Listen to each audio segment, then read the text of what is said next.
د افغانستان او زمبابوې ترمنځ لومړۍ شل اوريزې لوبې هایلایټ. لومړی بال چې شهزاد او اته اوچت کړ او محمد نوموړي کیچ ډراپ شو. بال نوموړي سزا ورکړه. دا هم کریم صادق غلطه پرېکړه چې امپیرانو ترسره کړه.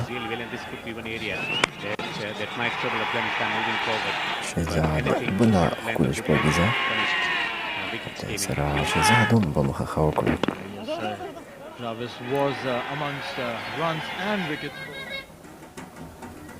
دا هم محمد نبي ساخیل وبښئ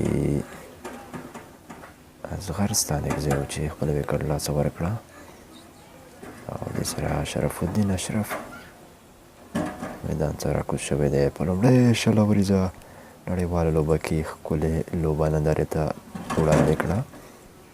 که څه هم په لومړي اوور کې کیچ ډراپ شو. هغه و چې د نوموړي خلاف په دوهم اوور کې ستر شاټونه ترسره شول.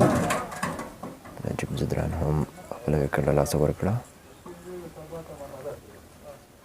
د شفاق ښکلي شاټونه تاسو وګورئ چې د محمد نبي ساخیل هم ښکلي انداز سره لوبه ترسره کړه. یقینا غوره لوبغاړی به زما په اند محمد نبي ساخیل وټاکل شي.